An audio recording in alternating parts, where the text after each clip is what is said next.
was absolutely freezing out there. Oh, I've just got back from being outside in the snow with Kipper. And today it's Thursday's literacy lesson, and to start today's lesson you need to have watched the Kipper Snowy Day video on YouTube, but not the whole of it, because I just want you to watch the very first part, and the link to that is on the daily timetable. So I'm hoping that you've watched that. If you haven't, pause your video now and go and have a little watch of it. Remember just that very first minute and a half.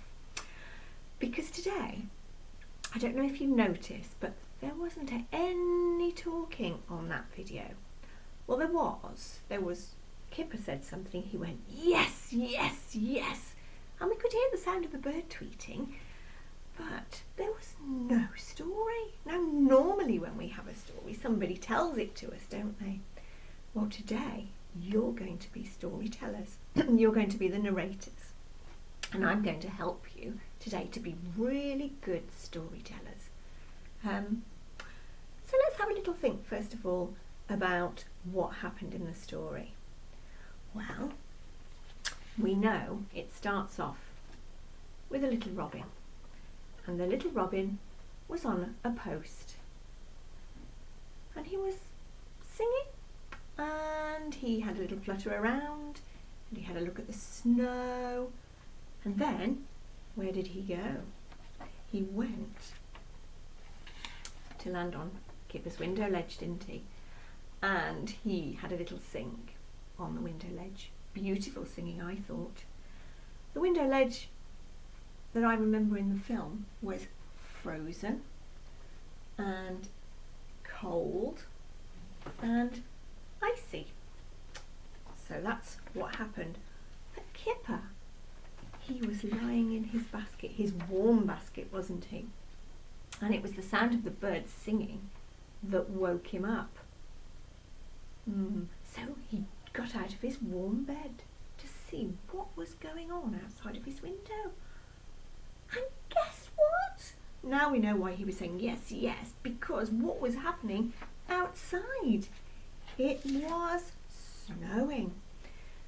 Now I remember a little time just after Christmas when I woke up and looked out of the window and it had been snowing and it still was, and I felt so excited that even though it was only 5 o'clock in the morning, I put on my hat and scarf and rushed outside, and I think I was the first person in the park that morning walking in the crunchy white snow.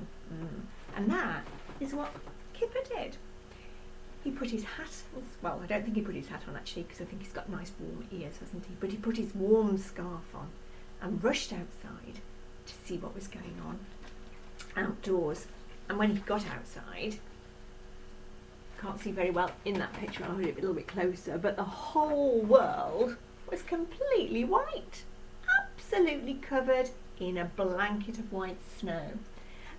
And can you see that he's got his little footsteps there?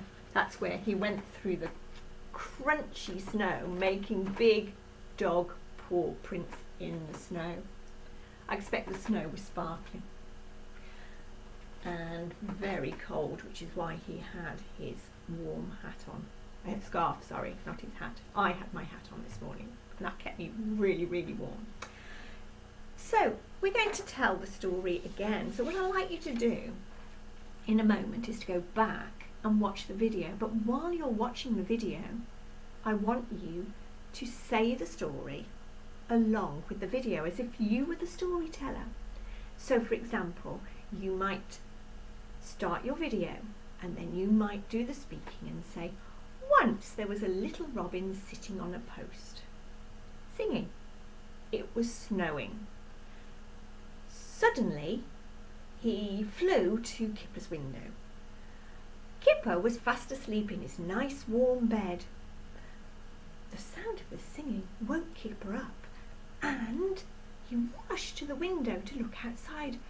As he opened his curtains, wow, he shouted, yes, yes, yes, because he could see it had been snowing, and he felt very, very excited. So he put on his hat. No, he didn't. He put on his scarf. I keep saying hat, don't I, today? So he put on his scarf and rushed outside into the crunchy snow. Okay, now it's your turn. So go back to the video, play the video, and have a go at narrating the story, and then come back to me when you've done that. In fact, if I were you, I would do it over and over again a few times. Okay? So pause the video now. Okay, so how did you get on with that? So what we're going to think about now is how to make it really exciting.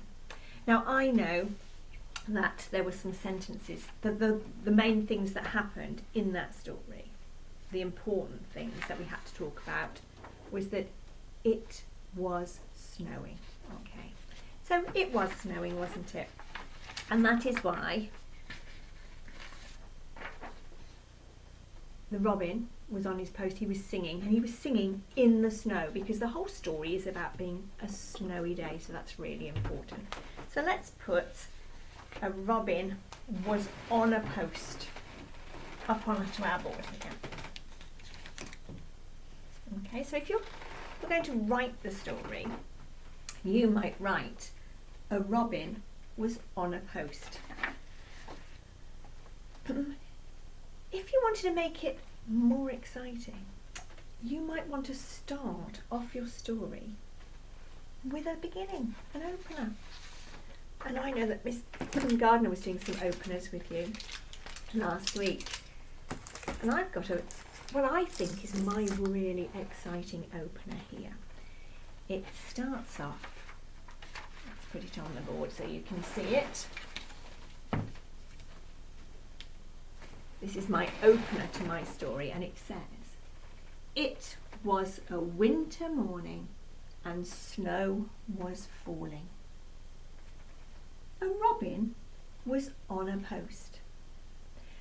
But I could improve that. I could put in some adjectives, and I know you've been doing adjectives with Mrs. Parker this week. So it was a winter morning. Maybe it was a cold winter morning and snow was falling. Or maybe we could say it was a cold winter morning and who can think of a really good word to describe snow? Well, I'm going to put white, because snow is white, but I could choose any word, couldn't I? So here, it was a cold winter morning and white snow was falling. That's my opener to the story. So now I'm going to think about the events in it. A robin. A robin, what sort of robin? A tiny robin. Yes. And I'm going to put, that means that I'm just going to put in a word that I've missed out. A tiny, I'm going to have to do that. A tiny robin was on a post. What post? Well, I remember that post was absolutely covered in snow, wasn't it? So I'm going to choose a word from around my word bag. I'm going to choose frozen. It was on a frozen post. So now I've made my story a little bit more exciting. I'm going to read it all now back to you. It was a cold winter morning and white snow was falling. A tiny robin was on a frozen post. And the word tiny is hiding under there, isn't it? So I've done that bit. So I'm going to go on to my next bit now. So I'm going to take those off. And the next thing that happens is, get those out of the way. The bird flew to the window and sang. So that's my next bit. Get my blue tack onto there. So the bird flew to the window and sang. Well, I can improve that sentence in several ways. First of all, I could put an opener in there. I could use a time opener, like Miss Gardner taught you last week. So I could put, then the bird flew to the window and sang, or next the bird flew to the window and sang, think I'm going to use the word then. Then we said tiny, didn't we? Then the tiny bird flew to the window and sang prettily. I'm going to put prettily, and sang prettily, or beautifully, or tunefully. There's a good word as well, and sang prettily. So what happens next? Well, Kipper wakes up. Kipper woke up and looked out of the window. I'm going to improve that now. I'm going to put an opener in here. When did he wake up? Or how did he wake up? Well, I know that it's an exciting part of the story, so I'm going to use one of my favourite exciting story openers, which is suddenly.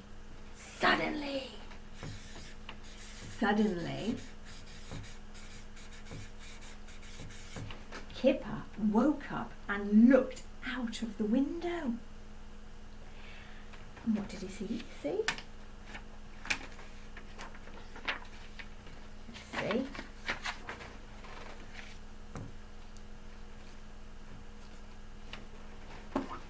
He saw the snow and felt excited. Yes, he cried. And I can improve that by putting in an adjective. Or, do you know what? I've got space for 2 adjectives in there. He saw the something snow. Right, you have a little look at my words around here. I've got icy, cold, frosty, frozen, crunchy, white, sparkling. Right, you choose. You have a little think about which 2 words you would use to describe the snow. Oh, I've got a little phone call here from one of you. Let me see what you are telling me. Oh, it's Miss Isles. Oh, she'd like to choose the 2 words today. She's chosen sparkling. He saw the sparkling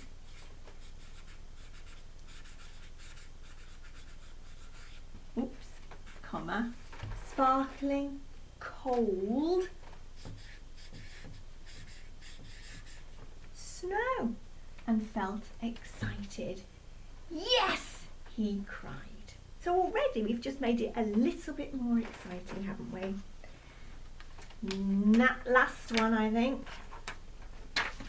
So the very last bit of this first part of our story. Remember, we're not doing the whole story today, we're just doing the very, very first part. He put on his something scarf. What could we put for scarf? Well, I think I'm going to ask Roo. He's hiding around the corner here. Roo, which word are you going to choose today? Oh, he's chosen icy. He put on his icy scarf. I don't think that's the right word, really, is it, to describe a scarf? Choose another one, Roo. Frosty. He put on his frosty scarf. No, I don't think any of these words are the right words to describe a scarf. So I think I'm going to have to come up with my own word today. So what does a scarf feel like? Well, let's just try and wrap Roo in my scarf. Roo, what does that scarf feel like? Oh, he says it's warm. He put on his warm, and then I'll do a comma, because when you've got 2 adjectives together, you put a comma in between. Cosy, there's a good one. He put on his warm, cosy scarf and went outside. And then that's the end. Okay, so we're not going to do any more of the story than that today. So thank you very much, Roo. Shall I undress you because it's quite warm in here and you might get a bit hot? Put you back there. So your task today then is to tell the story first. So you've got to go back and watch the video quite a few times, I think, and practice and practice and practice saying your story over and over again. And remember, you might use very simple sentences to start with, but once you've practiced some simple sentences, you might start trying again and put in a few more exciting words in, which could be openers, it could be adjectives. And then, if you want to, you could try writing that very first part of the story. If you don't want to, that's fine. It might be an idea if you record yourself on if you've got a phone or something, if you could record yourself saying the story and then you could listen back to it so that you can remember it. Or if you've got a grown-up that's not doing busy work at the moment, and I know that they are very busy doing their own work, if they've got time, you could tell them the story and ask if they could write it down for you so that you've got it as your beginning to your story. But if you want to have a go at writing it yourself, that's fantastic, and you can write it onto a piece of paper. But I will put on the daily documents, I will attach some of these, which are some writing templates, and it's got the title on here which says Kippa's Snowy Day, and then there's a picture, and then underneath there's some lines for you to write on. But your story might be quite long, your beginning of your story might be quite long, so I'll put on another page, there'll be some extra lines, or you can always turn over and write on the back if you need more room. Okay, so that's your task for today, so good luck with that. I will leave those words up because you might need some of them. So there's kipper, there's window, and there's snow, and there's post. I didn't put the word scarf up there because I thought you could use that with your phonics. Scarf. But I also know that for Miss Gardner this week you've done some labelling of your clothes that you've worn outside, and I know that lots of you might have already tried to write the word scarf, so you probably know that one already. So good luck with that, and hopefully we'll have some lovely stories. Now tomorrow we're going to write the next part of the story, but it won't be the same as the video, so don't go ahead and start writing the whole story because that's not exactly what we're doing tomorrow. So just stop where he goes outside, and good luck and good narrating. Bye bye.